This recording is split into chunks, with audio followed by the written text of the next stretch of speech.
بسم الله الرحمن الرحيم الحمد لله رب العالمين وأفضل الصلاة وأتم التسليم على سيدنا محمد وعلى آله وصحبه أجمعين.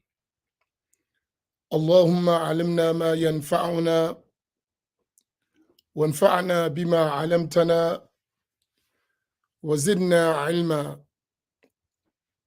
اللهم لا سهل إلا ما جعلته سهلا وأنت تجعل الحزن إذا شئت سهلا.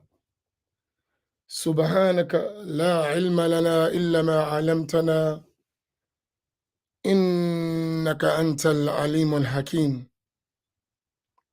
أسأل الله تبارك وتعالى أن يجعل نياتنا خالصة لوجهه الكريم.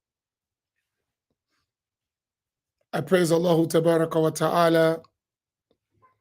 I thank Allah Subhanahu wa Ta'ala for the blessings of Al-Islam and Al-Iman in faith. And sufficient is Islam as an endowment from Allah Tabaraka wa Ta'ala.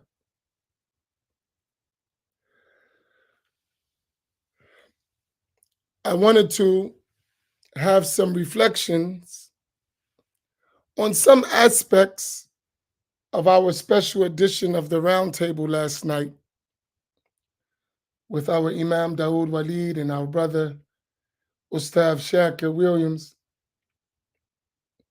But there was something that I mentioned yesterday, and some people reposted what I mentioned, and some people didn't understand. So I wanted to take a moment to explain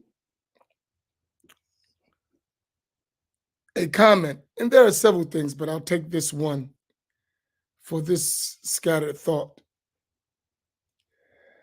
And one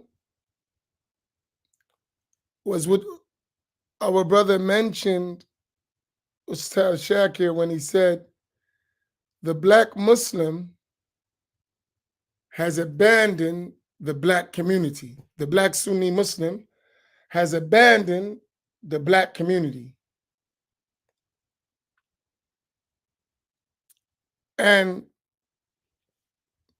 what I said, not necessarily in regard to that, is a reason why that happened. So they are connected even though they weren't mentioned in the exact same context. Both points were connected. The first one that he mentioned, that the Black Sunni Muslim has abandoned the Black community. And I think we should put that up because I believe that's true. So if we could copy that and paste it, if everyone can copy that, the Black Muslim has abandoned the Black community. And we could say the Black Sunni Muslim, and that's what we mean by that, has abandoned the Black community. That's a thought that we should look at it and reflect upon it. Some people are visual, so they need that picture and they need it in their mind. I like real life because we be fighting these real points on the ground. It's not just on the internet, right? Real on the ground engagement.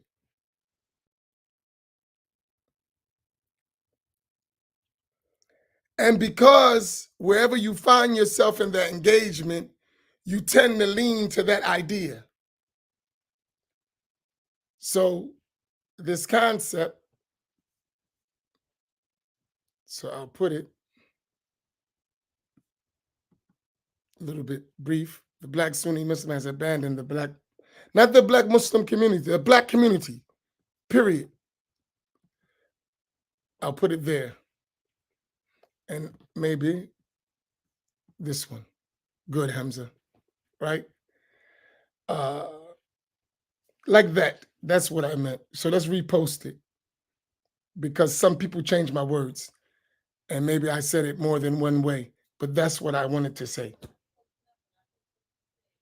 Um,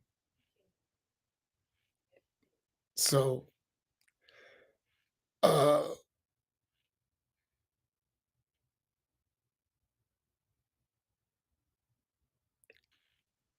this is extremely important. And here's the other context, right? So put that point that he made, and I'll move it to another point that I said that if one follows in general the Quran and the Sunnah and nothing else, don't add anything under that. It's just you and the Quran and what you have of the Sunnah. I said you will go astray. That's what I said. That's what I intended when I said if you just follow the Quran and Sunnah, nothing else, you'll go astray. So what I'm intending by that is you as an individual, me, you, every one of us, nothing besides the book of Al-Quran and the books of Hadith that we have in our possession or available to us. Nothing else. So you're left with your mind and the Quran and your few Hadith books. And you're going to interpret the religion based on that. You're going to go astray. Is this point clear?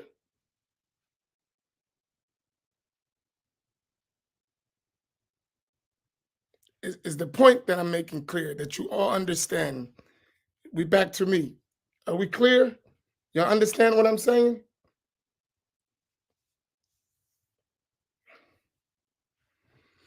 The biggest problem among Black Sunni Muslims is two things. Number one, they don't know what a Sunni is.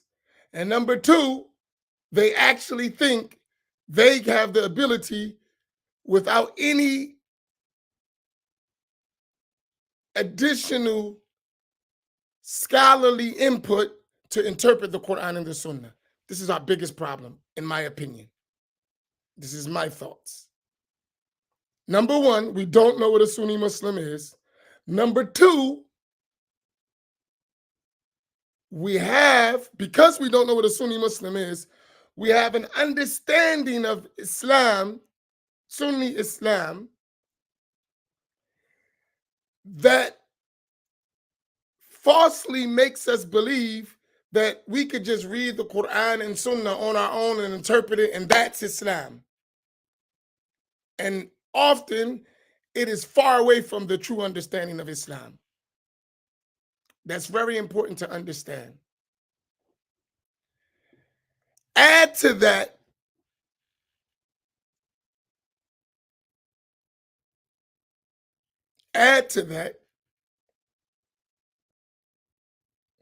there's a deliberate attempt, especially in relation to the Black Muslim community, to indoctrinate them with an understanding of the Quran and Sunnah that contradicts the traditional understanding of the Quran and Sunnah for over 1,400 years of scholarship. When you add all that together and then take my statement, you'll understand what I'm saying. It's very important. And one of the biggest problems that we have in our own community is that understanding led us to abandon our own community. That false understanding of Islam led us to abandon our own community.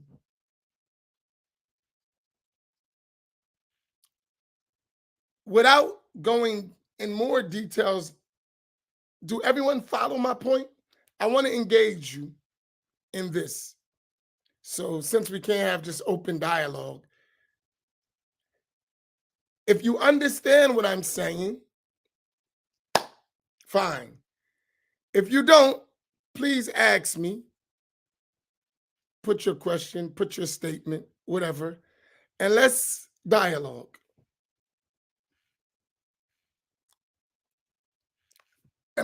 Is the point clear for everyone? Without further details, just at this point, I understand exactly what you're saying, and there's no need for you to say anymore.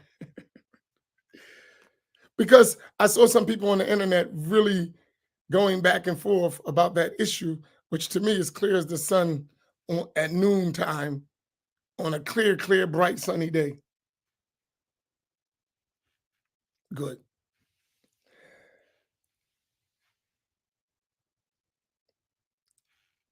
Now, there is something that we must do to solve this issue. And really, it's very important. Number one,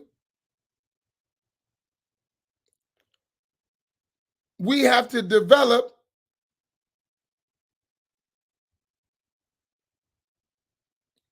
our own scholarly, academic understanding of Islam, which would entail that we learn the Quran and the Sunnah and all of the other aspects of sources to understand the Quran and Sunnah, so that now we can apply it to our lives properly, and we would not abandon our Black community. We would actually be connected to it. Let me say that in another way. To solve that issue, we need to properly understand the Quran and the Sunnah and all the other scholarly tools and sciences that are needed to properly understand the Quran and Sunnah. And once we do that, we'll be more connected to our community instead of abandoning it. That's extremely important. So some of us think that we're just going to, I'm Black and that's it. That's not going to solve our problem. We just want to be around our own people. But if we're still ignorant, uneducated about Islam, Islam is not going to solve our problem. And it's not that Islam can't solve our problem, it's that we don't know Islam. And that's why our problem's not solved. It's not that Islam cannot solve our problem. That's not it. You don't know Islam, and that's your problem. That's why it ain't working. Because what you're applying to your problem is not Islam in reality, it's your misunderstanding of Islam. And that doesn't work. And sometimes we will project our misunderstanding of Islam on Islam itself. And that's not the case. You misunderstood. And the reason you misunderstood, because you don't have all the tools to understand. So if you follow that, I'm just giving you some steps to where we need to be to solve a lot of the issues we're talking about. The other point is abandoning important aspects of the religion won't give us what we think we want.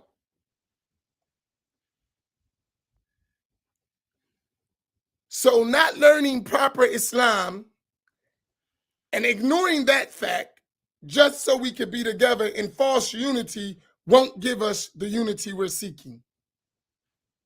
Because at the end of the day, any opposition to the proper understanding of Islam will lead to the same confusion and misfortune that we're trying to solve. So yesterday, I saw in the comment section, people saying our problem is not Aqidah. That automatically tells me that person doesn't understand Islam. That is our problem. It is our problem. Is it our only problem? No, but it is our problem. I'll repeat. Not understanding Aqidah, Islamic creed, which is our system of belief.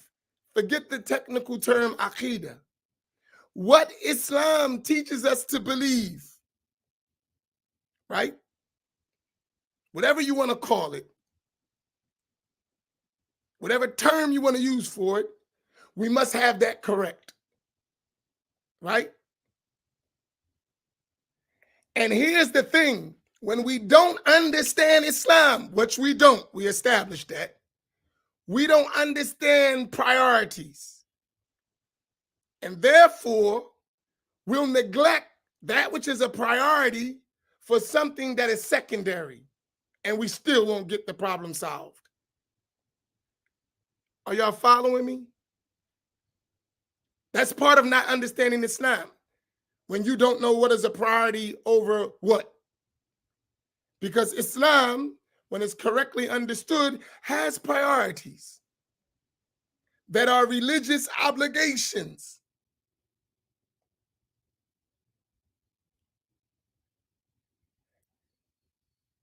If we got everything we wanted in the dunya and lose our souls, we have lost. Do you understand that? If we got everything we want in the dunya and we lose our soul in the process, we lose our hereafter because we have a corrupt belief system that contradicts Islam, we have lost. Do you realize that? Because as Muslims, we know it is not just our life in this world, but more important is our life in the hereafter. And how we live, how we believe, how we understand, all of that will impact our hereafter. Do we follow that? I mean, really, this is extremely important. So we can hang together, we can be together, we can talk, we can party, we can celebrate. But if we don't correct the things Islam tell us to correct, and the first obligation in Islam is to correct your belief system. Because your belief system determines how you will view the world in all of its aspects. Don't just listen to the word of a term, Aqidah, and look at it as what is Aqidah. Most people just know the word and don't know what Aqidah determines, what it entails, rather. They just know the word. If you ask them, okay, Aqidah, what is Aqidah? They don't know, have no idea. And that's sad. They don't know what is entailed when we speak of Aqidah. The first aspect of Aqidah is knowing the proper belief in Allah subhanahu wa ta'ala, who we're obligated to worship. If you don't understand that, then all of your worship is invalid. And hence, everything you do, even establishing brotherhood and sisterhood, is based on your sound belief in Allah subhanahu wa ta'ala. If you don't have that correct, what you're going to come up with is going to be based on how you think, not how Allah subhanahu wa ta'ala ordered us to do it. And there's a big difference between the two. Do y'all follow me? There's a connection. Sometimes we're missing the links. It's not separate. So we have the obligation of belief in Allah subhanahu wa ta'ala and proper belief in his messenger sallallahu alaihi wasallam. And we also, because they ordered us with that, have the obligation to maintain relationship with the creation in a way of ihsan. So we have both. One doesn't negate the other, but one has a priority over the other. Do y'all understand what I'm saying? One does not negate the other, but one has a priority over the other. This is Islam. Any basic book of Islamic beliefs and practices will tell you that. This is well known. This is not something that is, right,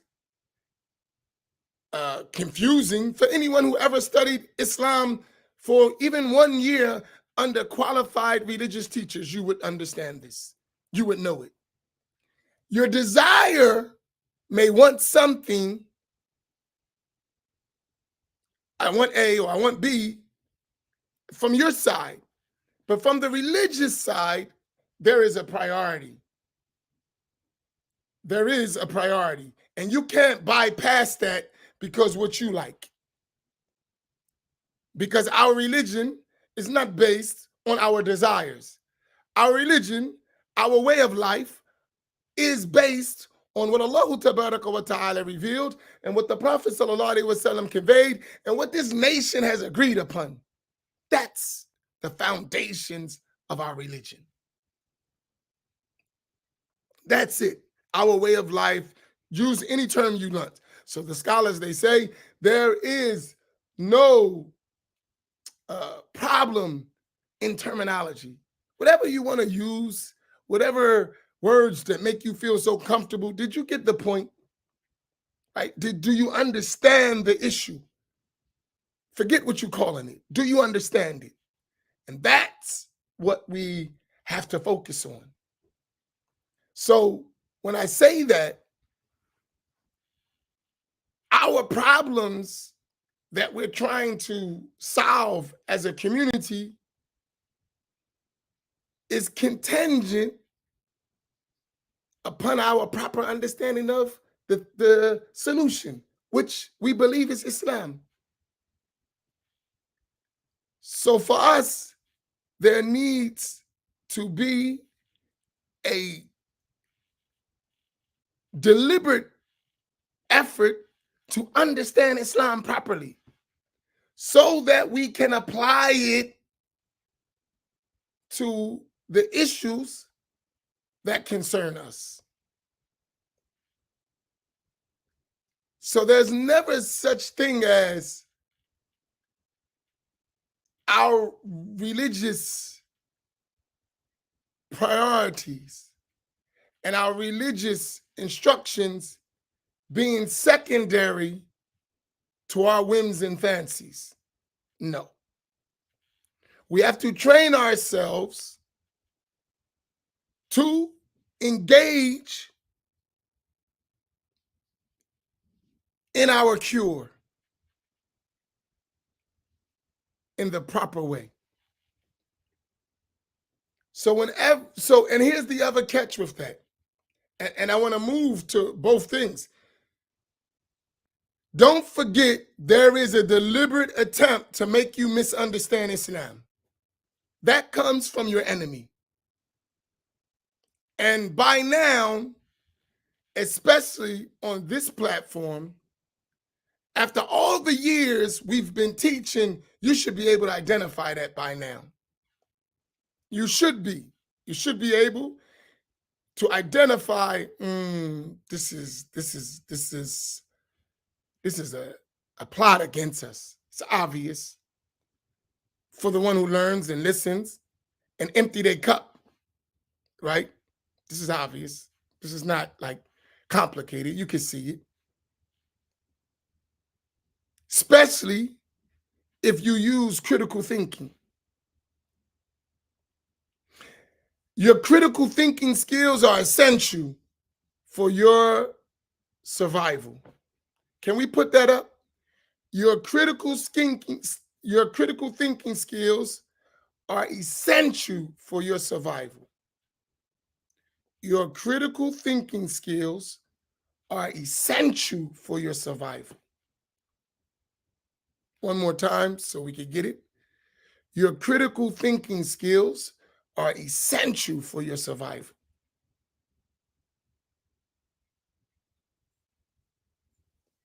That's so important.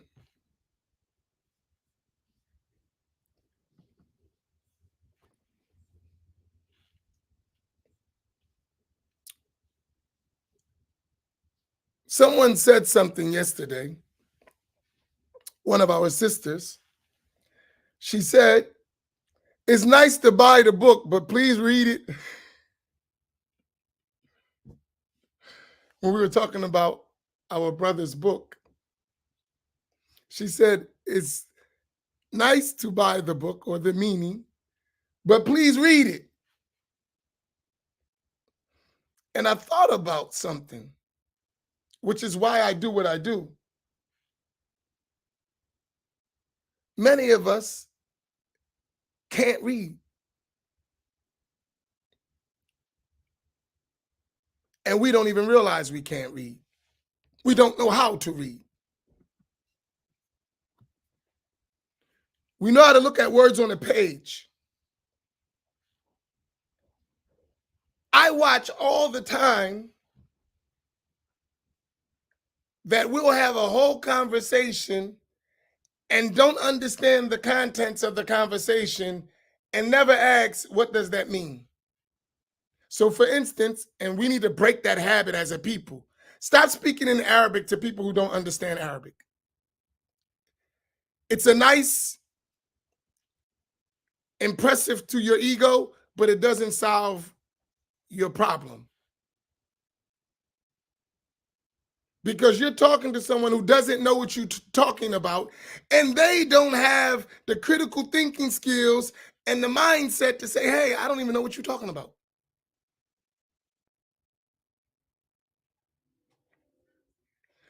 So we're using all these terms, and the person doesn't know what you're talking about and doesn't critically think to say, wait a minute, I cannot understand what he's talking about if I don't ask him what he means. We don't even have that level of critical thinking to realize that if you didn't understand the words, you're not going to understand what he's talking about. We're just becoming people that try to fill in gaps. And sometimes you're filling in gaps when you could just ask a question and it won't be a gap. And the gap is someone trying to entertain you with a language you don't understand. We do that a lot. And I'm even guilty of it sometimes. I try my best if I use Arabic terms to translate all the time. And I try to be conscious to limit the amount of Arabic terms I'm using when I'm talking to someone who doesn't understand Arabic. And we need to make that a habit. But we've been tricked to believe if I don't throw some Arabic terms, I'm not Islamic enough. I need to make this official, so let me throw some Arabic terms. Well, the term, we're only trying to get the meaning because the person doesn't speak Arabic anyway. So do they get the meaning? Yes. Do they understand the point? Yes. All right, you've achieved the objective. Now, if they want to speak in Arabic, let them go learn, and then we have a conversation in Arabic, and it makes sense.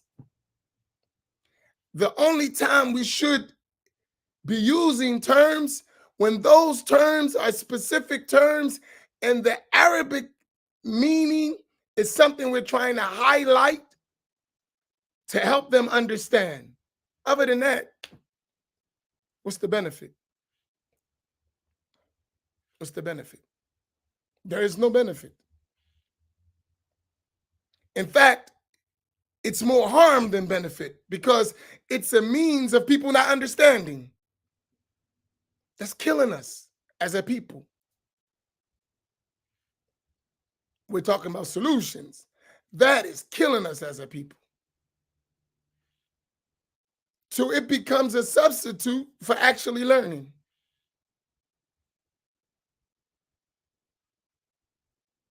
Last night,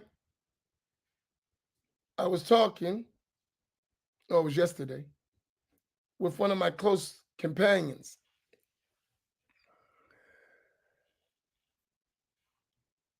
And we were talking about this issue, about something that happened before, and a person talking about these are the proofs. And I said the verse that they're using for a proof is not an evidence for their point. And then some people called me about it. Oh, here's a dalil. I said, that's not a dalil for that. You will never find in any book of tafsir that meaning. And I have mostly every major tafsir in the Arabic language. You will never find that meaning in none of those books. That conclusion you got from that verse you will never find it in no tafsir, except the one you wrote for yourself to make that meaning. But that's used as an evidence. Why? I quoted the Quran. Yeah, but you misunderstood it. So it's like you might as well not quote it. What you're saying is in no classical book of tafsir. What are you talking about? Our people don't have access to books of tafsir to realize that that verse you're using don't apply for that. Wow. Think about what I just said. The person is using the verse of the Quran as an evidence for a point that the verse was never used for. And if you go to the books of tafsir, you will never find that conclusion from that verse. Any of them. No doubt about it. Think about that. And that becomes, but I quoted the Quran and I quoted hadith. Yeah, all out of context. And we didn't even have enough thought to actually see if any of the scholars understood that from that verse. They didn't. Where did you get that from? How did you come up with that from that? It doesn't even fit. Not only that,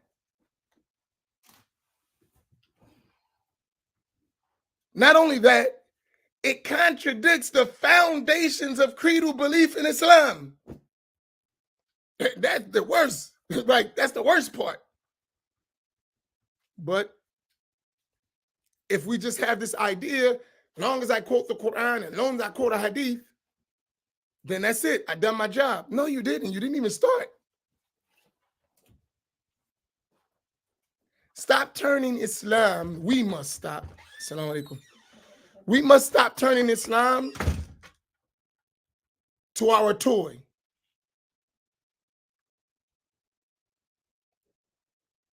Right? It's not our toy. It actually is the most scholarly tradition on the face of the earth. And we need to respect that. We need to respect that.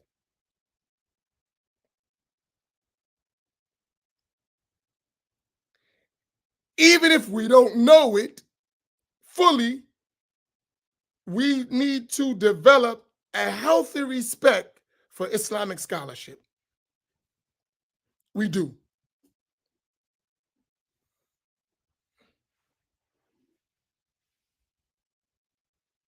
Right?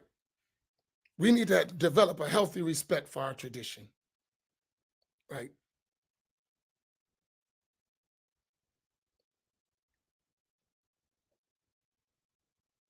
And here's the catch. If we develop that healthy respect, we'll ultimately develop among ourselves those who not only have access to the tradition, they can engage with the tradition at a scholarly level, at an academic level, at an intellectual level that allows them to transfer that knowledge to our living on the ground situation.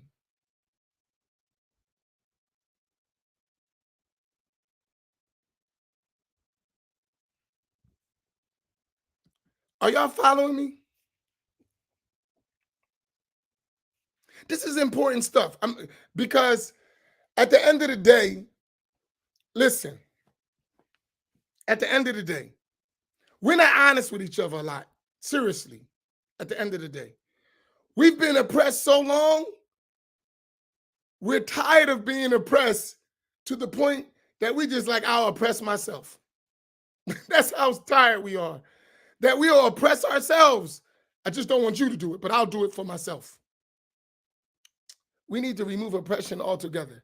And sometimes we need to accept our stakes and then work on improving that state. But you have to first accept, you know, they say the first step to recovery is to admit you have a problem, right? The first step to recovery is to admit you have a problem.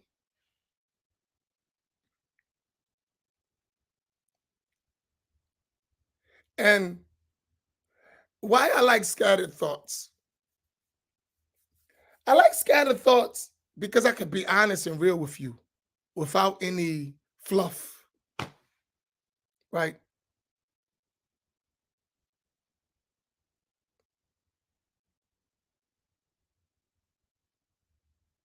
Right.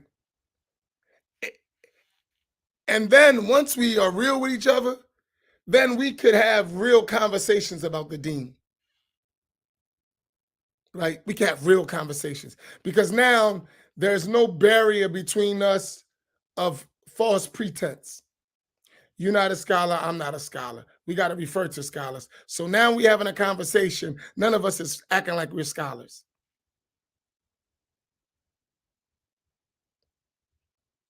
None of us are acting like we're scholars. We know we're not scholars. Actually, we're working together to try to understand what the scholars have conveyed and how they conveyed it so that we can change our lives. But what some false doctrine has made all of us, by saying I follow Quran and Sunnah, made all of us think we're scholars without realizing that we think that. And actually lead us to disrespecting our whole scholarly tradition in the name of all that follows Quran and Sunnah, brother. You done lost your mind. But you don't even realize you lost your mind, which is compound ignorance. You don't even realize what you're saying.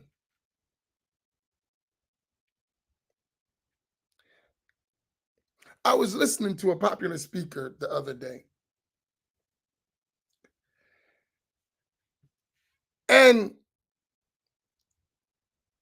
he was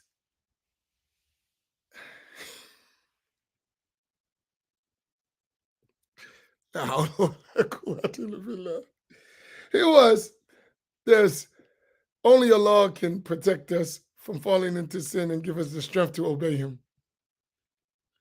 Only Allah can protect us from sins and give us the ability and the strength to obey him. Right?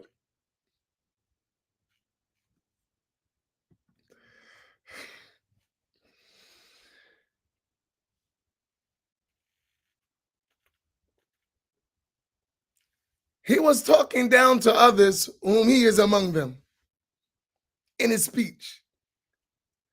I studied here and I studied here. So that means, in other words, and you didn't, so I'm the man. But no one asked him what you study since you studied so much. Let's have an examination of your studies, brother. Sheikh, you're a graduate. Let's see what you studied in your graduate studies, brother. And let's see how good you are in your studies. Since you Sheikh al-Islam, since your Shahada is something you're so proud about, it means you're qualified. Let me explain something to you when you graduate. You are beginning to read the books of scholars. You ain't nowhere near a scholar. Put that down. When you graduate from any Islamic university, you're at the level to begin to read the books of scholars. You're nowhere near a scholar. Write that down. Put a pin in it.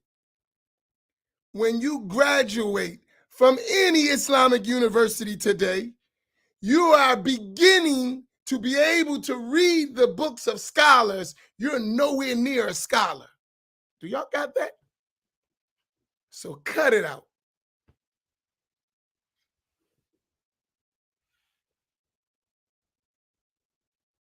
Do you understand my point? Because some of us are deluded by that. That's real. And anyone who studied knows that. Anyone who ever did any amount of studying knows that to be true.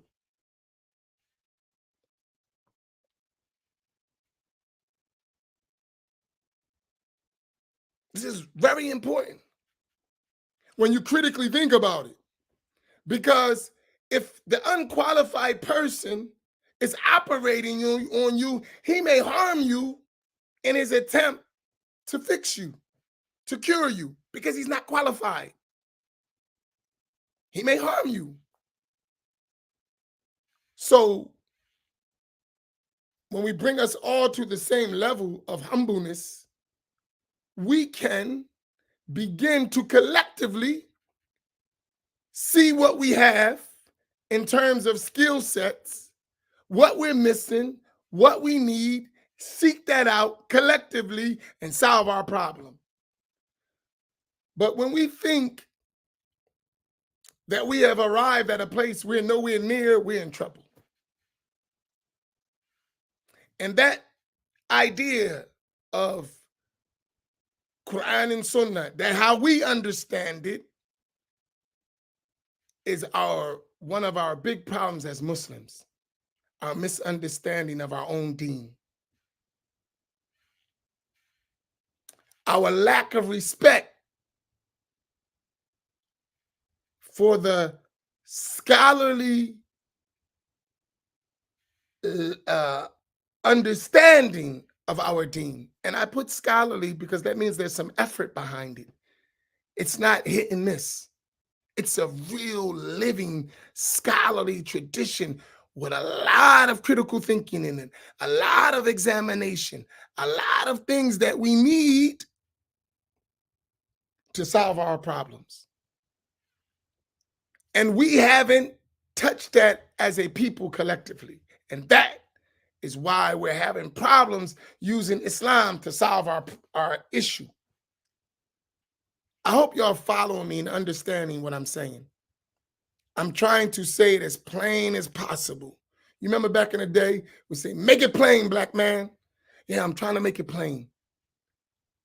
I'm trying to get something in our minds that will help us eventually start to work towards solving all these problems we talk about.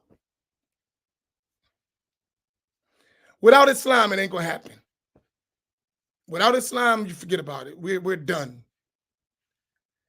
And without understanding Islam properly, we're done, even if we have the name, which is obvious, right? We do have the name Muslims, and we do the stuff we do. And our communities still look the same. So that means we must not be understanding Islam. Something's missing here. If Islam is the solution, we all say we Muslims, many of us, our communities are in this situation there. That means we misunderstanding Islam. We need to go learn Islam. Something's missing here. There is a disconnect. So we need to critically think and discover where is that disconnect. And I suggest, I put forth that disconnect is we don't understand Islam. So we need to go back and study Islam. There's no way around it. There's no microwave solution to our problems, just as there's no microwave Islam.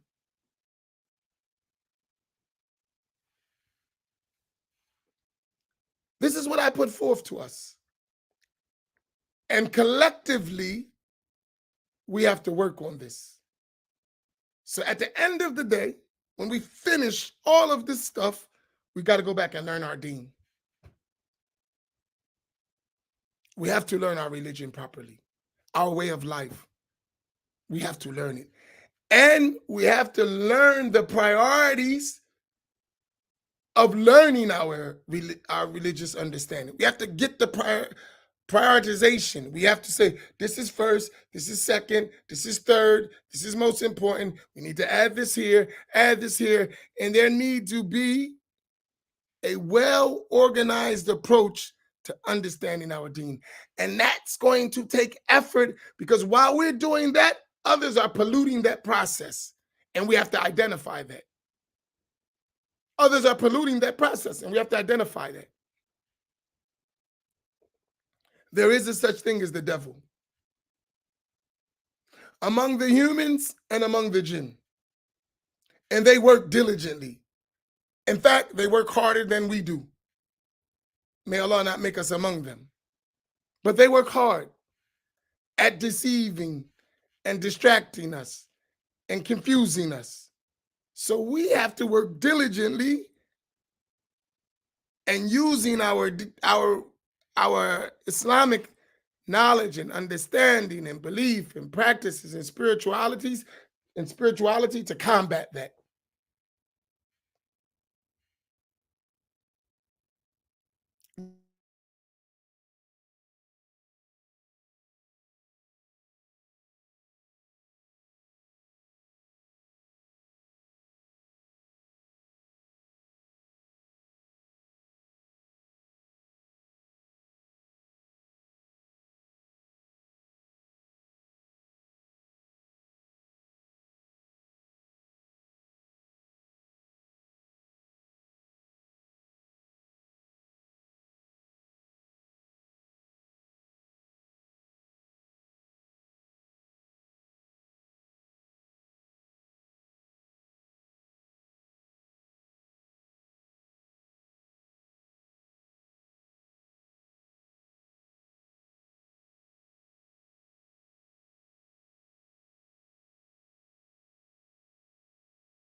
My internet went out. Boom.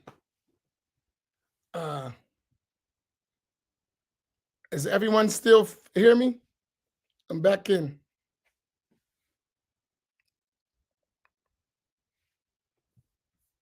Allahu Akbar.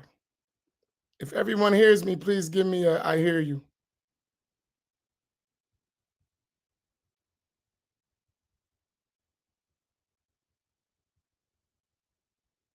Okay. Can y'all hear me clear? It's clear?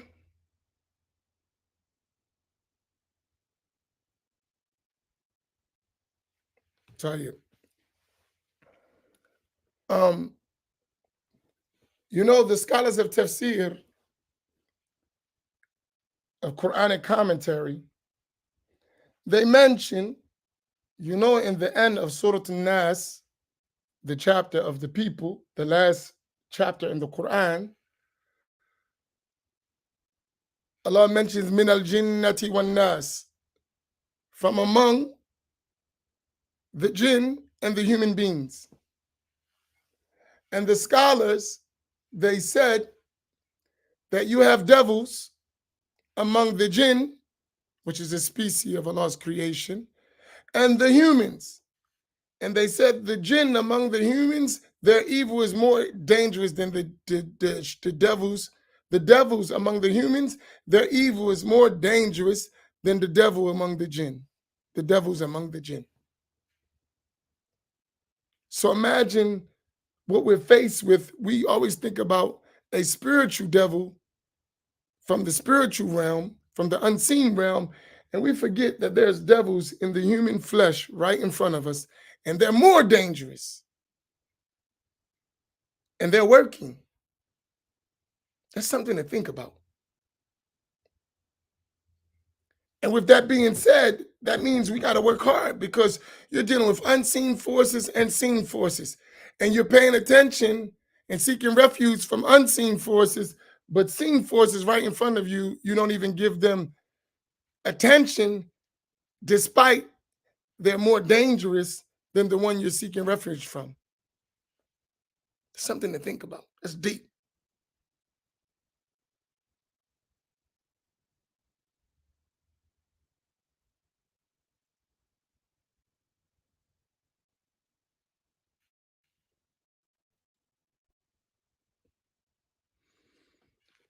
So I'm saying all this to just give us some kind of recentering and the importance of towards the importance of learning our deen correctly. It's not just a bunch of slogans. It's really understanding. Slogans are nice, very nice. Quoting, narrating, all that's nice. But understanding is far better. Do you know most of the companions of the Prophet sallallahu alaihi wasallam were not massive narrators? They didn't walk around quoting Quran and Hadith. They actually understood revelation and they embodied it and they lived it, even if they couldn't quote it. Do you understand? Most of the companions were like that. And very few among them were scholarly or were sought after for religious judgments. Most of them were just like us, common people. But they embodied and understood the message till it became a practical living reality. And that's what we need to do. And when they had difficulties in understanding, they had recourse to the learned scholars among them. And that's what we need to do. We need to have some learned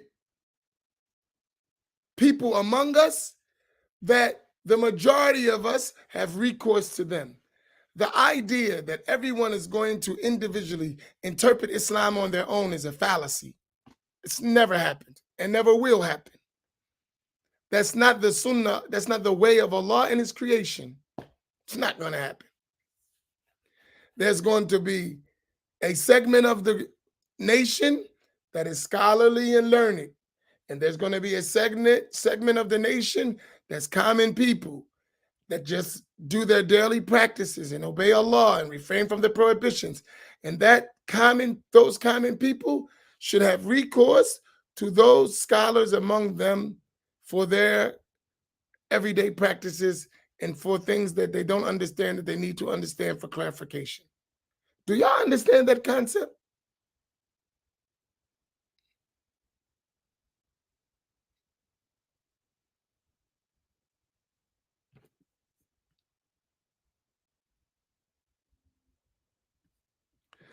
So let me take some of your questions. I only saw 3 questions. So if you have a question that you was trying to put to me, even a statement, I don't mind. Put it back because I only have 3. So if you don't see yours coming up, you know I missed it, and put it back real quick and we can get out of here, inshallah. Assalamu alaikum, Imam. Can we forego using Arabic when giving a khutbah besides the required portions? Yes. So depending which school you follow, and all of you must follow an Islamic school of jurisprudence called a madhab. You must. Either you are qualified to deduce legal rulings on your own or you're not. If you are, then you go directly to the Islamic sources and you extract legal rulings, if you have those qualifications. If you don't, and we don't, then you need to follow a school of jurisprudence who has scholars who have that ability, since you don't. Is this portion clear? Because I know on this platform, that should be obvious, right?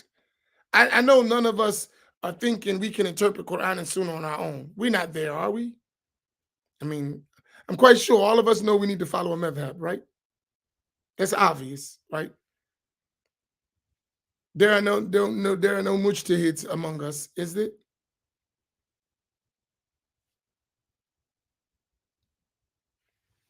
I would hope not, right?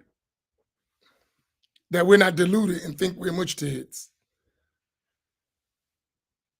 So, depending upon which school of jurisprudence you follow, then there are requisites of the Jumu'ah speech.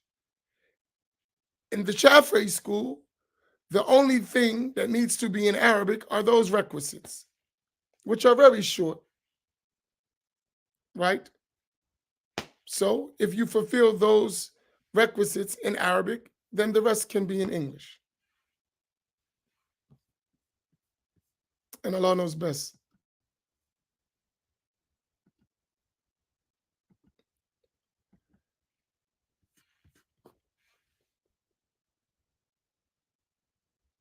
Oh, come on, that's a whole class. And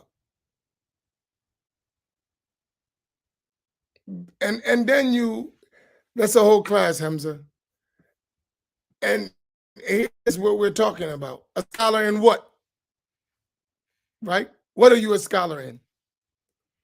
And maybe we should do something like that. That would be nice, right? Just to give an example of what a scholar should know. And when you have that idea, you'll realize quickly that we are not scholars, right?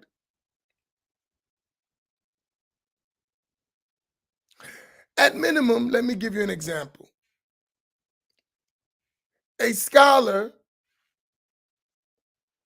at minimum, especially a legal scholar who's given legal rulings, at minimum, in terms of knowledge, he should know all the verses that relate to legal rulings.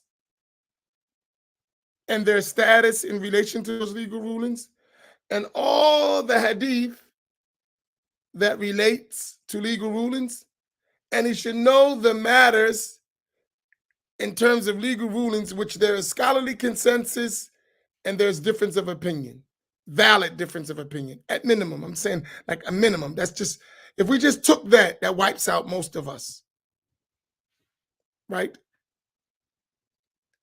You need to know all the verses related to legal rulings from the Quran and their status, right, in relation to legal rulings. And you need to know all the hadith that relates to legal rulings and their status, and the issues in terms of legal rulings where there is scholarly consensus or where there is difference of opinion. I'm like saying just at a minimum amount, and we don't know that. So just think, and we ain't going into other things that we could just go on and on and on. I said that's a class, but just that bare minimum. Most of the people who's talking lack that knowledge. And they should be referring to legal scholars who have that knowledge. And that's why they should be following madhabs when it comes to legal rulings. Now, if you're talking about different sciences, then the requirements are going to be different depending what you're talking about. Is that clear, Hamza?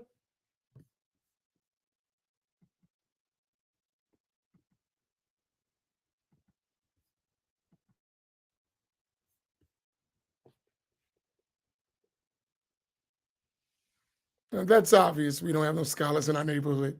That ain't hard to figure out. That's obvious. That doesn't mean we don't got work. We don't have work to do.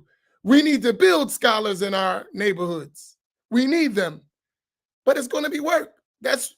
And we ain't going to get that if we're not willing to invest in education. So part of the problem why we don't have scholars, we don't know what's important. Then, even if we learn is important, are we going to invest in what it takes to build scholars? Because that's a collective investment. Most of us don't have the individual ability to do that. So that's a collective investment, right? The community needs to invest in that person becoming a scholar, because that's a lot of work. One of the most disappointing things for us is that we don't spend the energy in producing scholarship because we settle for inferior Islamic education as the norm. So we don't even see that it's necessary to invest in scholarship because having inferior Islamic knowledge is sufficient for us in our deluded minds. We got to change that mindset to realize it's a necessity that we have living scholars among us. And then we have to invest in that to produce that. And we don't like to start over, but sometimes we have to. The last question that we had,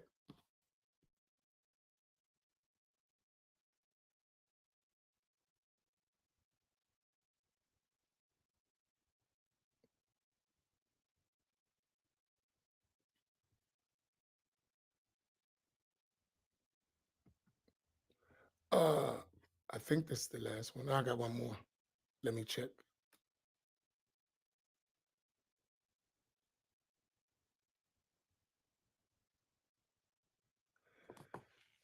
So, what is the tafsir on Muslims shooting at Muslims at an Eid?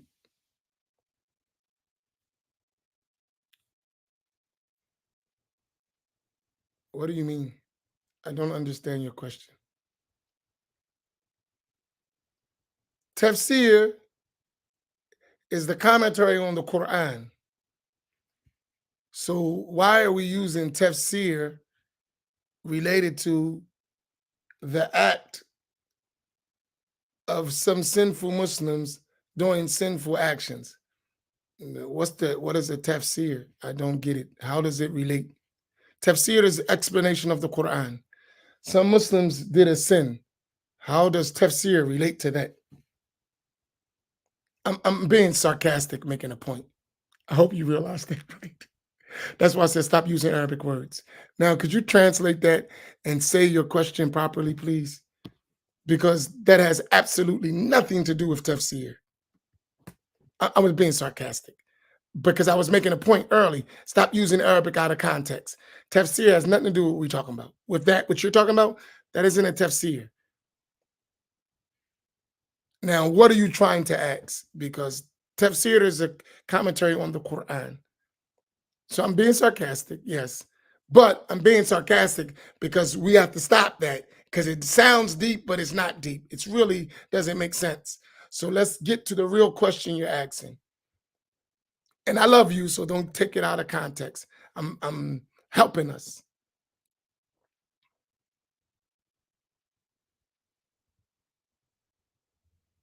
So what do you mean? Tell me in English. Or are you doing that in and out stuff? Rasuli. You know, I got a buddy named Rasuli, so you got to be my man's.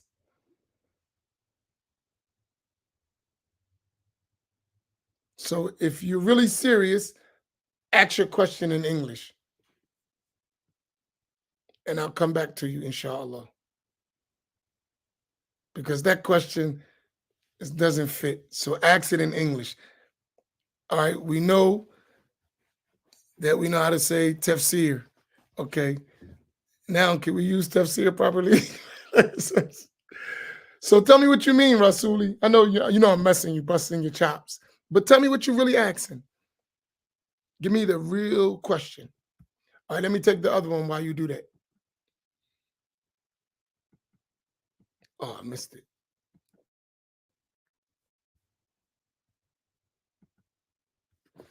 What about those who go by mufti? They have a level of knowledge, and we should use them. If you mean mufti in the classical context, no, they don't. They're not mufti. If you mean mufti in our modern context, that they study 8, 9 years, they got a certification, they have some knowledge, and we should use them to start to build up to scholarship. But are the mufti that we have today scholars? No. You get a group of them together, and they still struggle to be scholars. But that's cool. They have some things that we need more than we have. So we work what we have. We humble ourselves. We work together. We ask questions. We research. They know how to research. So we ask the proper questions. We do the proper research, and it works. We got to work with what we have, but we got to realize we don't have all that we need. And we got to build up to what we need. So we got to fund those muftis to do more research, to do more studying, so they actually become real muftis, that we can actually get real legal judgments, and it's not guesswork. It's a lot of work. It's not just names. It's work. It's a lot of work. And don't despair. Work hard and we will get it. Do y'all follow me? I am one of my students and close friends who now he don't accept, but I consider him even now he should be a teacher. He's a mufti. And he always say, Imam, and I know he ain't scholarly, but it's a start. Now you're young, you got the title mufti. Now let's do some real research. Let's work, let's study, stop dumbing everything down. And inshallah, the next generation will be at another level because you went to this level, right? I help you. Your parents help you to get to this level. Now you're at this level. Now you're going to keep studying, go to the next level, and you're going to pull every people up, and we'll get there one day. One day we'll have those scholars we're looking for if we diligently work. Jahid to shahid. Do you follow what I mean? It's not to despair. We just have work to do. We have a lot of work to do, right?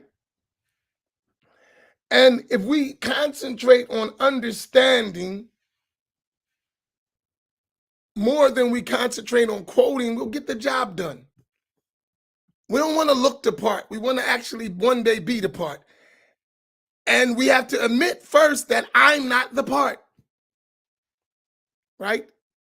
But some of us because we've been so, we have such like desire to be something. We want to be it even if we're not it, right? Nah, I'm not it, but I want you to be it. So therefore, I'm gonna take you to where I'm at if I'm closer to it than you. And once I get you to where I'm at, I'm gonna push you to the next level. That's what we should be doing. Even if I'm not able to do it myself, I want you to do it because we collectively need it. And you should feel the same way. I'm only able to get to this level. So I'm gonna help the other one get up to where I'm at, and then I'm gonna push them to the next level.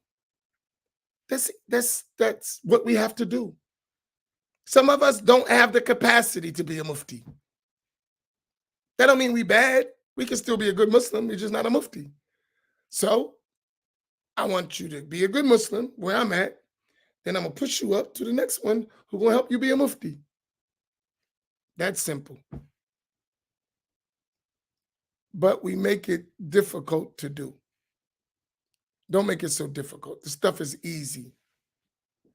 It's easy, but it requires work. And Allah knows best. Was my scattered thoughts clear or just too scattered that you could not follow me? Was they clear? Did y'all get my point?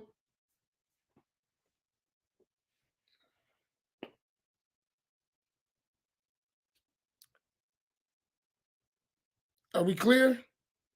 Everybody with me? We got everything? I only know when you answer because we had internet problems.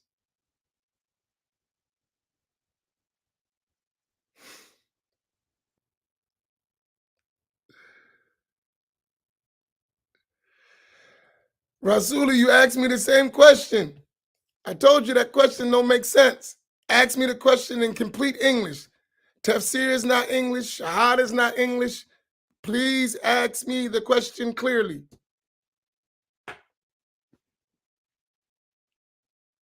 Tafsir is not an English word. It's an Arabic word.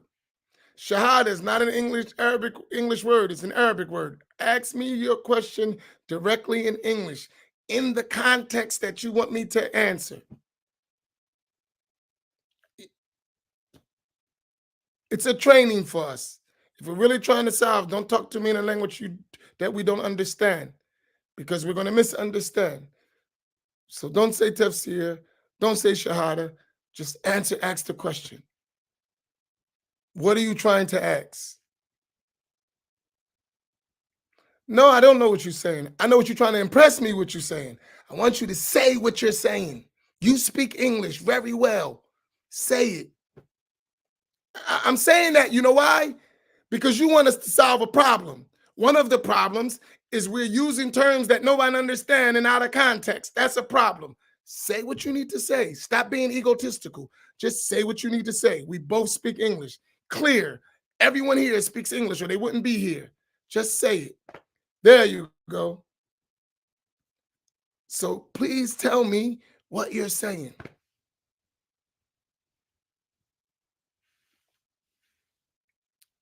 And some of us get tired of working with us. Nah, say what we need to say. You say it. You ask the question. You answer you because someone else can't speak for you. You have to speak for you. It's very important. Because at the end of the day, if we don't understand, we're going to have the wrong interpretation all the time. And if I tell you what I think you're saying, that may not be what you're looking for. So ask in English what you're looking for. And if you don't, then don't ask. You're not really looking for an answer. You're trying to make a point that's not going to get you the answer you're looking for. And I say be merciful to each other in that sense. We speak English. We understand what we're trying to get out. None of the people you're talking about speak Arabic. And then we can help them by solving their problem.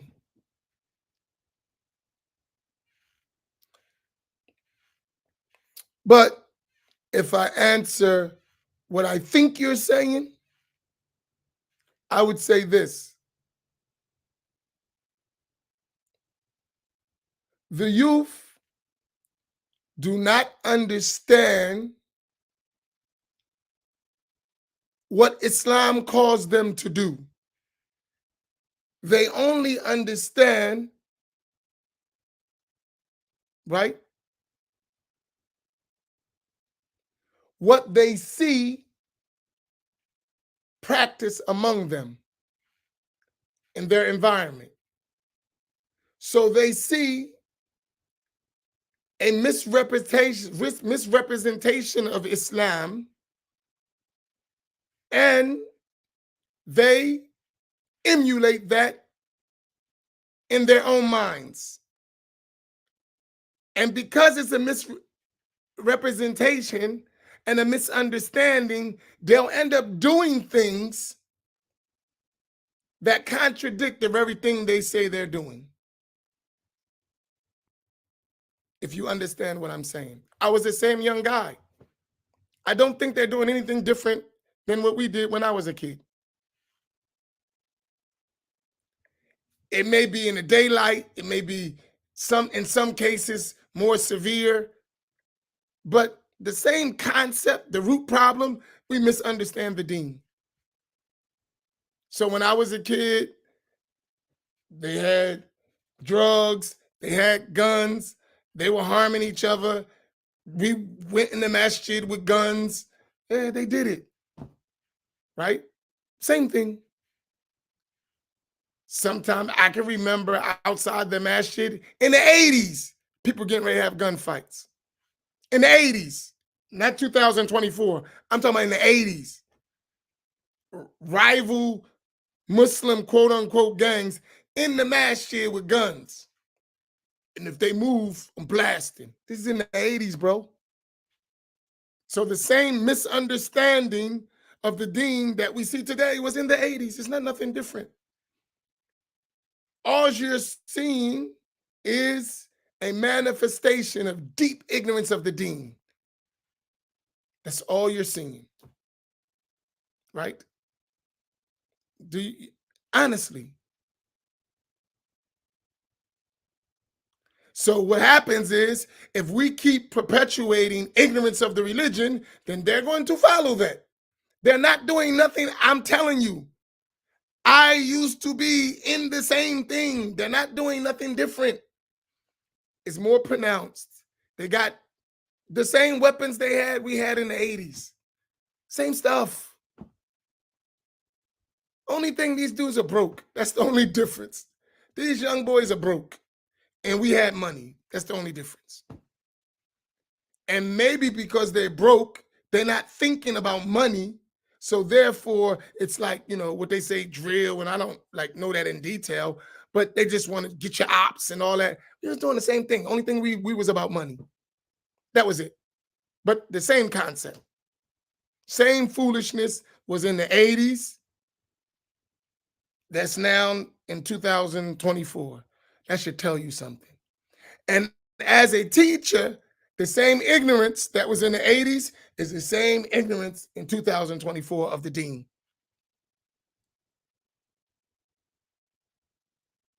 I'm telling you firsthand because I lived it.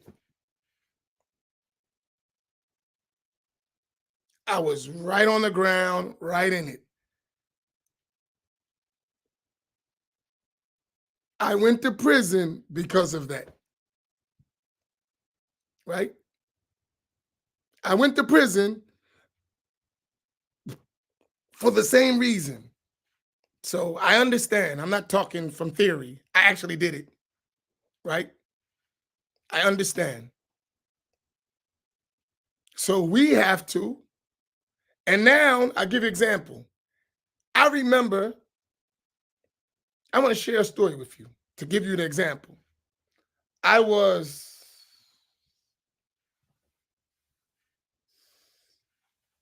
in my 20s, early 20s. I don't remember the exact age I was, right? And an imam said to me,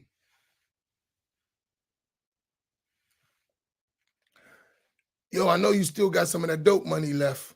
I know y'all dudes was getting it. Why don't you give that to the masjid? I tell you no lie.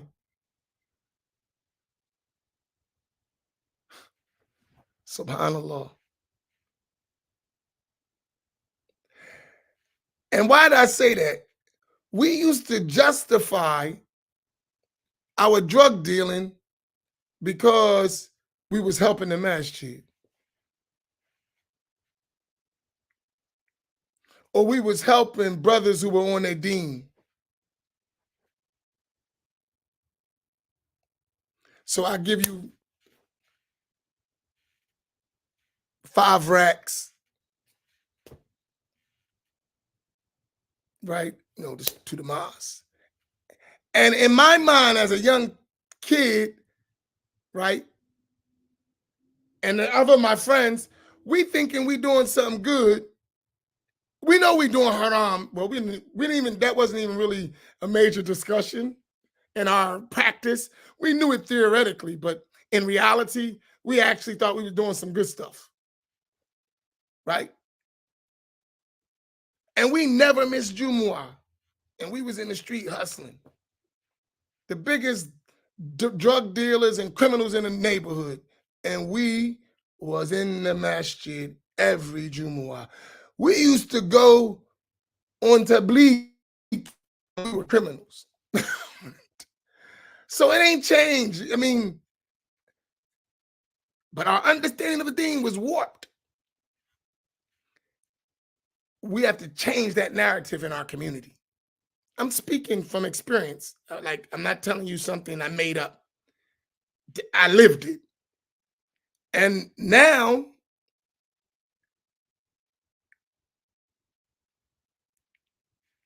you could come in our masjid. If someone is selling drugs, you wouldn't know it. If that was occurring, you wouldn't know it. Why? Because it's not accepted.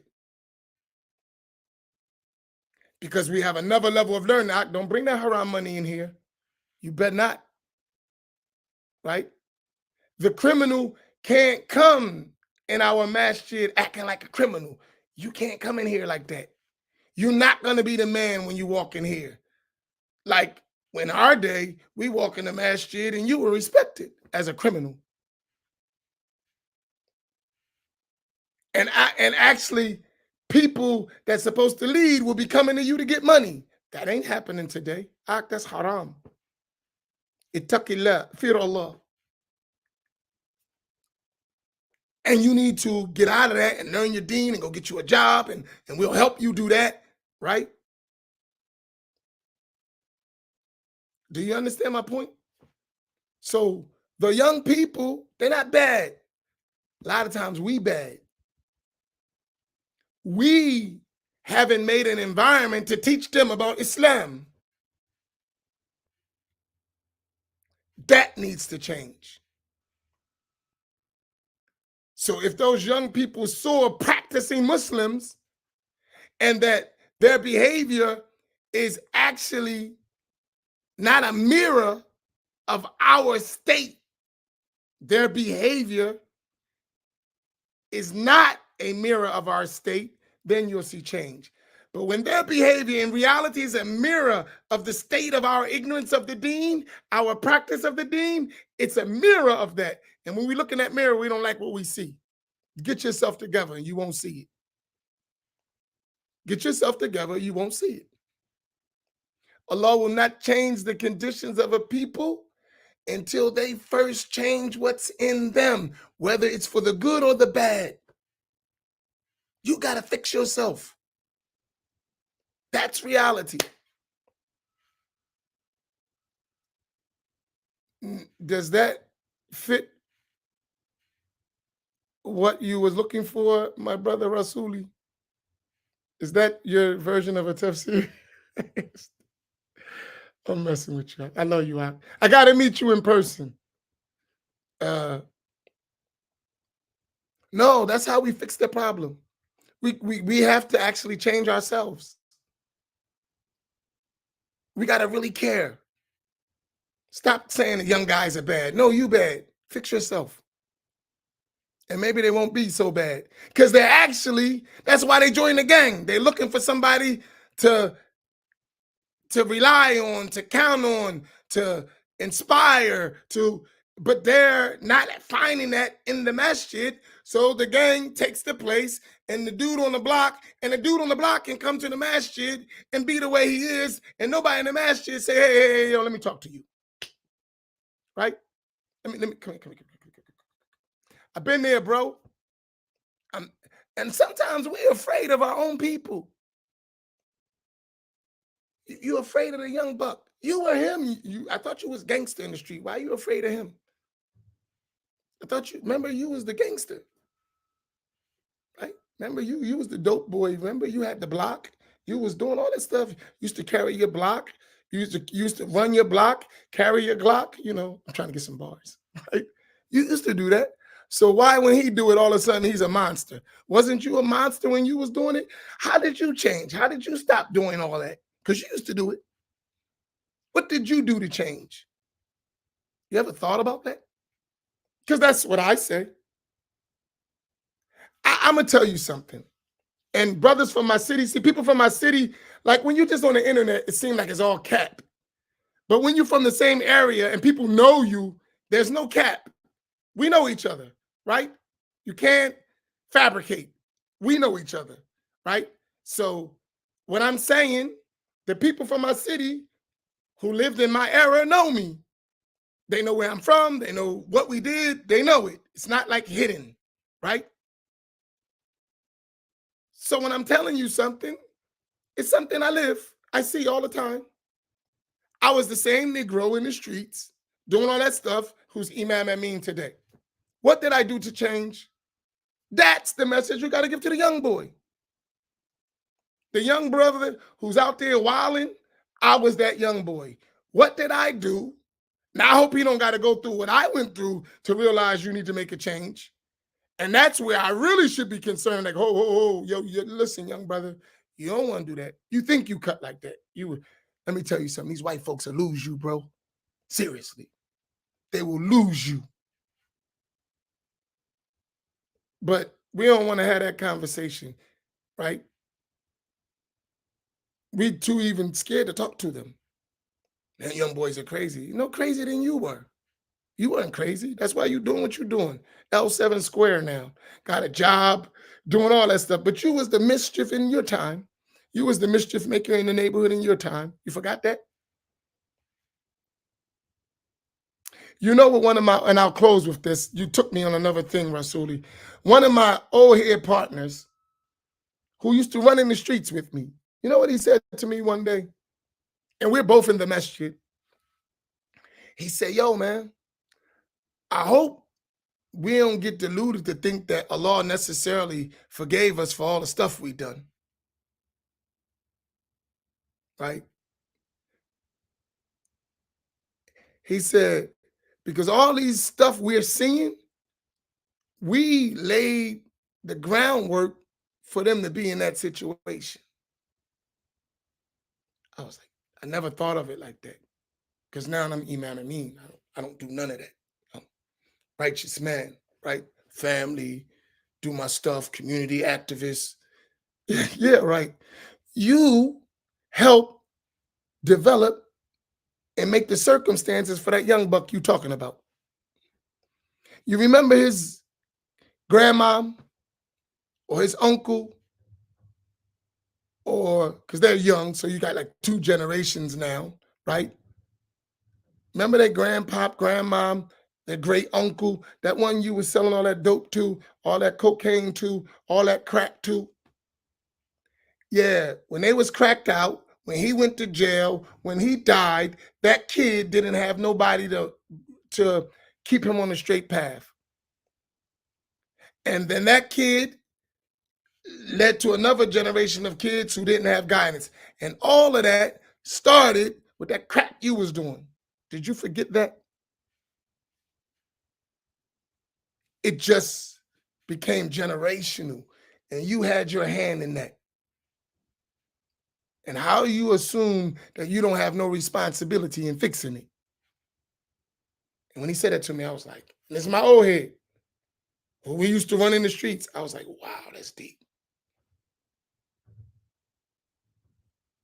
I said, wow, that's deep.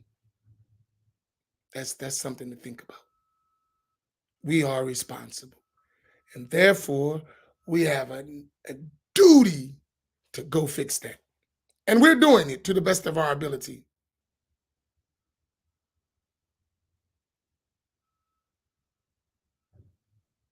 Right? We got to be honest with ourselves. Because it ain't no way, if we're honest with ourselves, we don't see that we have a duty to go get those young brothers and not beat them in the head. Actually, we have to show them some love and a way out. Because we talking about, yo, don't be in no gang. Okay, what I'm gonna do? Where's the alternative? I'm getting paper. I'm doing what I do. Show me something different. Show me how to do business. Show me how to, develop. Educate me. Stop just criticizing me. Educate me. And if you're going to criticize me, because I may need some criticism, but also show me an alternative. So do that simultaneously. Try to give me something that is going to help me change that condition. So maybe we should think about that. Maybe that's an approach we should keep in our mind, right?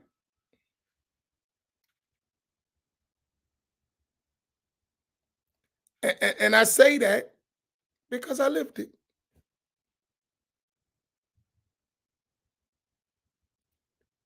I have an uncle. Y'all get me going on long. I have an uncle. And I remember, and I can speak about myself because I'm one of them. So that young guy you see, look at me and say, that's what that young boy has the potential to be, right? See it in every one of them. I was that young guy. The young guy you see that was at the Eid, I was him. And a bunch of my friends were him too. As teenagers, we were young boys, mischief makers. So when you look at him, here's him 40 years later. You're looking at him if you do your job. And hopefully he's better than me. If we do our job, that young guy you see with that pistol in his hand, this is him 40 years later. If you do your job. Now, how about that? Let's put it in that context. That one, instead of saying, oh, they shut up to eat and they did all this, they did. Right? If we do our job, here's that young kid right now, 40 years later. And if we're real good, 20 years later, 10 years later, here's that kid right now looking at you. That same kid, here's him looking at you.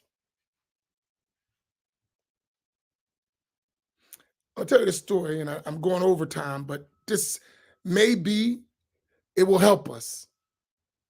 Because sometimes we got narrow minds and we don't have long vision. We don't critically think. We don't examine stuff. We don't learn from history.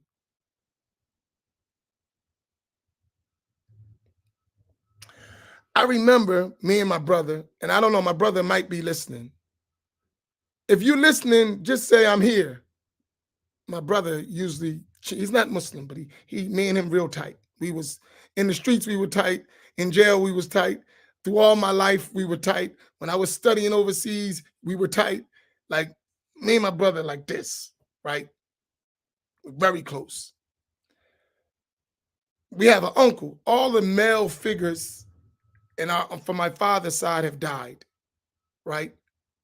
So we got one living uncle, right?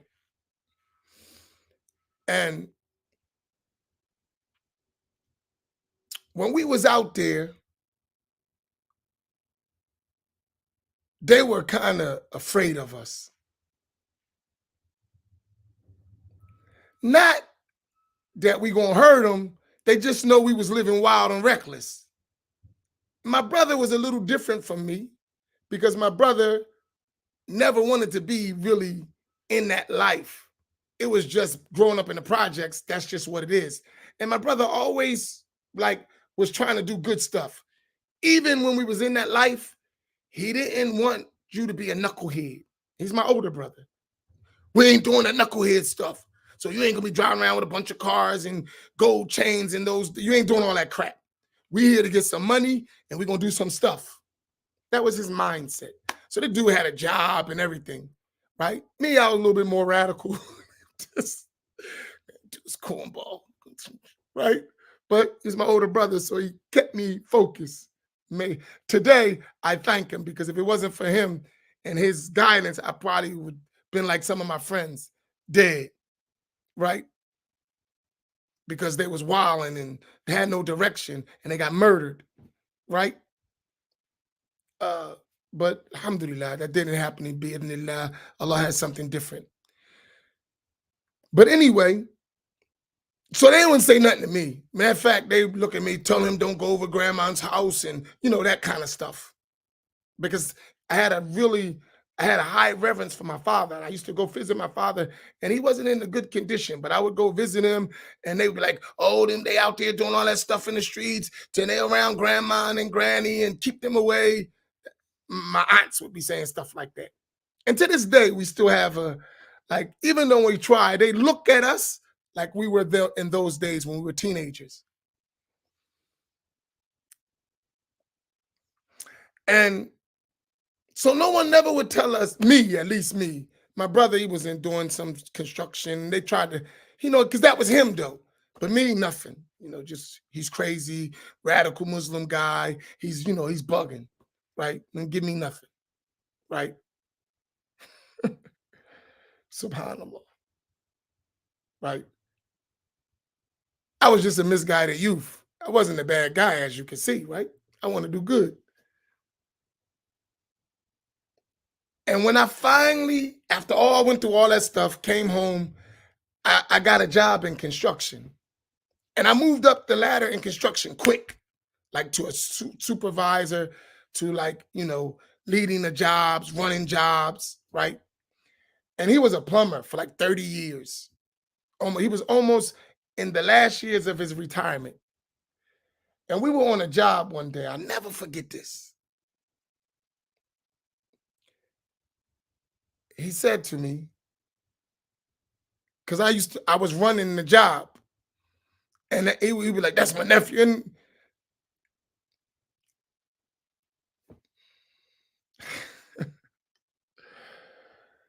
any of you know anything about construction, that's a rough business. And you got to carry it a certain way on those jobs with racist white boys. Seriously, it's a whole nother energy you got to have, right? And we were good at that because all of us was ex-criminals, right? So we were good at running a job and handling all that stuff, right? So one day, the white guys was talking to him about how we move around the job. They was kind of complaining, right? And he said, that's my nephew.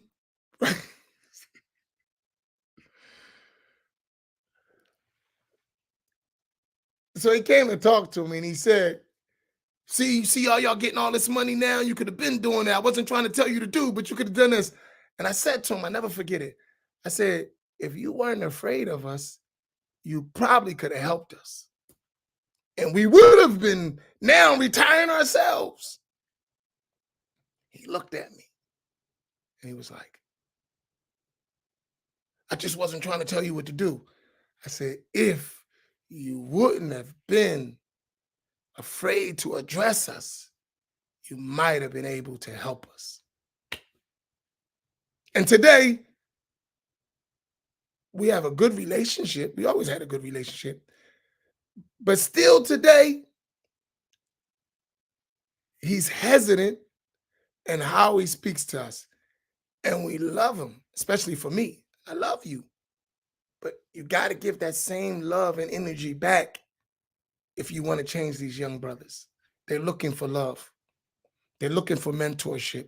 But if you don't give it to them, then they're going to do what they got to do. And you can't blame them. You should blame yourself.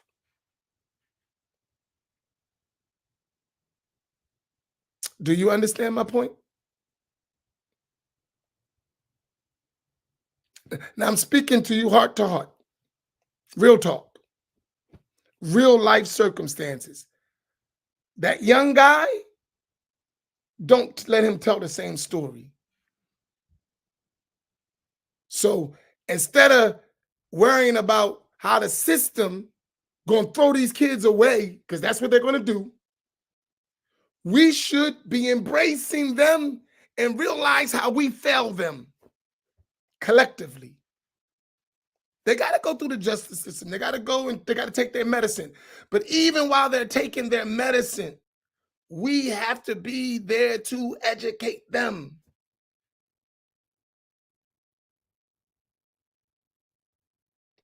We have to give them a shot. When no one else cares, we have to care. And they got to feel that for real.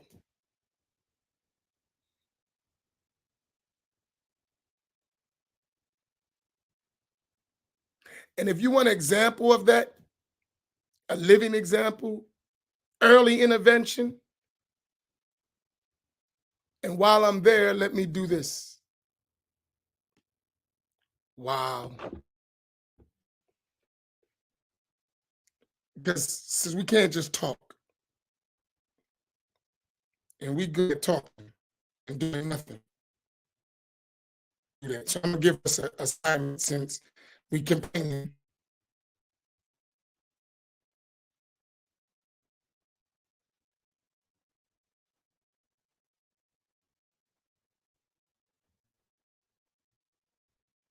I'm gonna tell you a story and give you a job. President, I'm gonna send you something, right? I want you to put it in the link. Please, I'm getting ready to send you something. Could you do it real quick?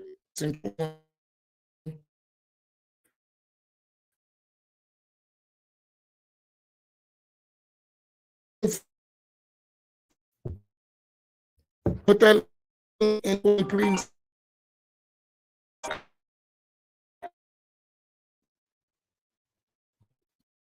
Am I clear?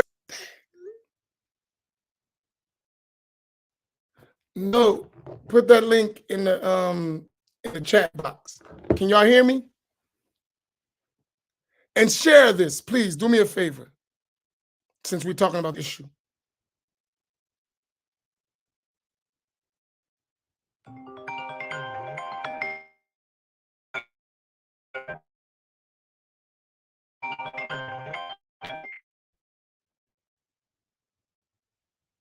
Let me see. I'm sorry, y'all. Give me 1 second.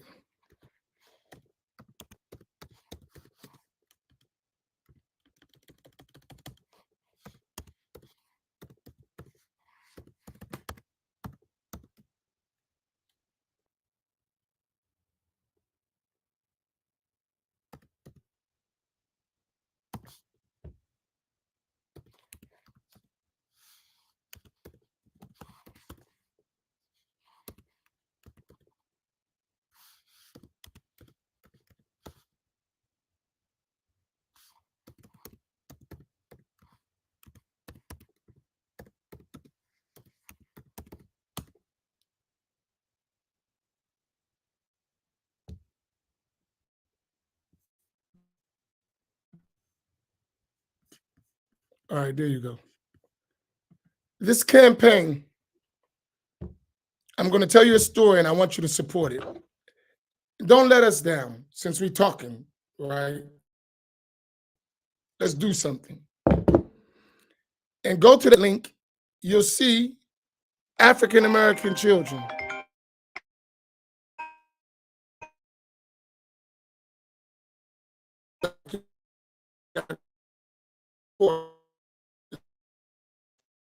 All right.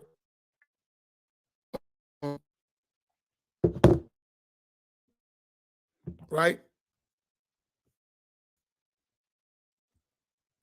I'm sorry. This link, since we're talking about this, if you look at the link, you'll see there are African American children there from Atlantic. Those children are from Atlantic City. They're the children of Ibn Ali Miller. Ibn Ali Miller. It's a young brother.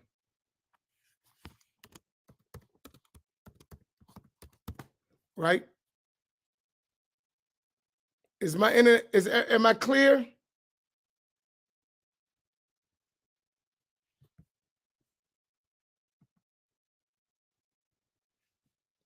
Can y'all hear me or no? Y'all can hear me? Okay. So Ibn Ali Miller, he's studying in Tarim, Yemen, in Hadramaut, in the in the Hadramaut Valley in Yemen, with his wife and children.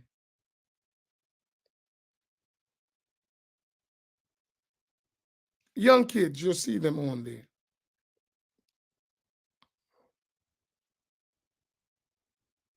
He came to me.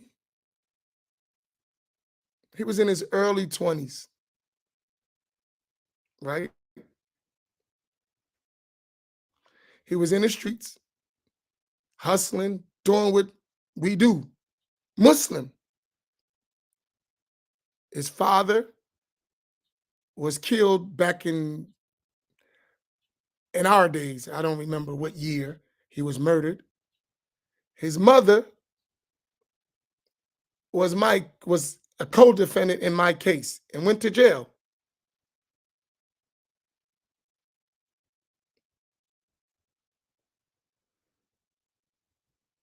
He grew up in rough conditions. I remember he came to the masjid. I remember the first day he came to the masjid. He was crying. He said to me, Imam, I want to change my life. And I'll never forget that day. He came to me, sat in my office, and said, Imam, I want to change my life.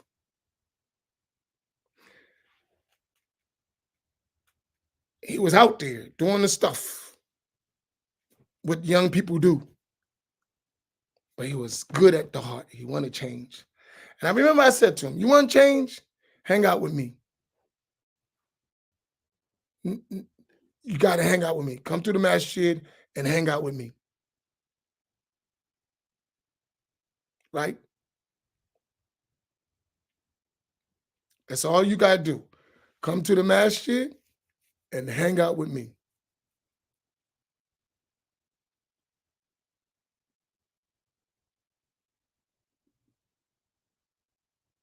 He did it. And in the years, it was sometimes a struggle because he would just go up and down and just like all over the place. And it got so bad sometimes he wouldn't listen. He would take me back to my junior days and I'd grab him like, man, you little joker, right? Like, and one time he got me so angry, he almost got me locked up because I had to physically handle him and somebody called the police. Because he was a hard-headed young guy, man. Just don't listen. And I told him, I said, you see what you just did? What if they would have locked me up? Knowing who I am, come on, man, get yourself together. I never abandoned him. You see what he's doing now? He's studying. He's learning. He have his family. And they, inshallah, are going to be teachers and next generation of scholars in our community. But it was painful. It was a painful journey. And I couldn't even elaborate of all the struggle that it go to get from where he started to where he's at now and to what he's going to become. We can't give up on our youth. That's a living story. And he'll tell you, don't give up. Don't quit. But now we're talking about generational now. Just like we had generation problems, now he's reversing that whole trend.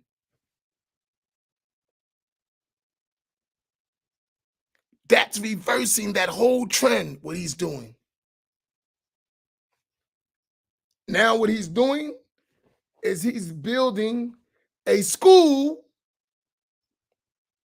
in Hadramaut, which is the city where the family of the Prophet ﷺ exists, so that people from his background, us, his experience, can come and experience a different level of knowledge and spirituality. So even if it's temporary or long term, it's facilitated so they can go back in their communities and help reform the communities that they live in. And that's his intention. And he got that high intention. Now, the question, are we going to support him? He's made the sacrifice that we keep talking about. But right now, he needs $34,000. He got $1,955. Us, let's change that. Bad, here's good. Our people from the hood. I gave you background. I gave you something. What we're going to do to help make the next generation. This is an effort. It's about education. They're in a place to learn. What we're going to do. How are we going to help them? How are we going to show from our side that we're serious about the stuff we're complaining about? Allah gave us an avenue. And if each of us do a little, nobody have to do a lot. Then you're talking about 4 children, a wife, a husband, and they bring all that back to our communities. And they're from us, not like somebody else. They're from us. They got the same experiences. They understand everything we're talking about. Now they become a positive element in those communities. What we going to do to help it?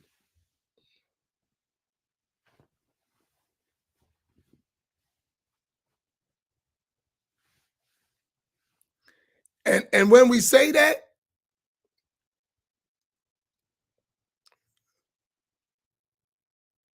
we are help remove ignorance of people who don't really know Islam, only know what the slave master taught them in the name of Islam. That ain't Islam at all, but it's become popular in our communities. So really, this effort is a big effort that needs to be supported.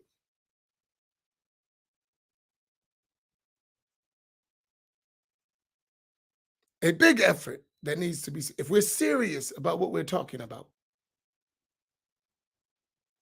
So I just gave you, Rasuli, since you worry, there's a, go donate to that Launch Good Fund and help him reach that goal so he can educate those children and other children, and that those children and other adults return back to our communities with an understanding of the deen that's traditional, that's classical, that's academic, that's scholarly, that's spiritual, and let's see what we could do in our communities with that. How about that? Let's give that a chance. And Allah knows best. So everybody got the message. Hey, Leslie, can you post that one more time? Because I didn't copy it. Can you post that link one more time before we close out? So let's give it a shot. You can do some good today. Let's boost that up to whatever we can. And now it ain't just talk. We actually planting seeds, right? Because we need real people, not fake people. We need real people with real life experiences, with real understanding and a real commitment. That's what we need. Especially, these are the people that will talk to those young people that's running amok, because they were those young people. They live it. They know it is. They changed. So what did they do? Let them help them. Inshallah, may Allah make it easy for all of you. And inshallah, we'll do the best we can with what we have. Wa sallallahu ala Sayyidina Muhammad وعلى آله وصحبه أجمعين. And we'll talk later about the conference, and I'll give you more information, because we need these gatherings so we can gather our skill sets and resources and everything we have to do this work. So, inshallah, we'll talk about that tomorrow. Barakallahu bikum. Wassalamu alaikum wa rahmatullah.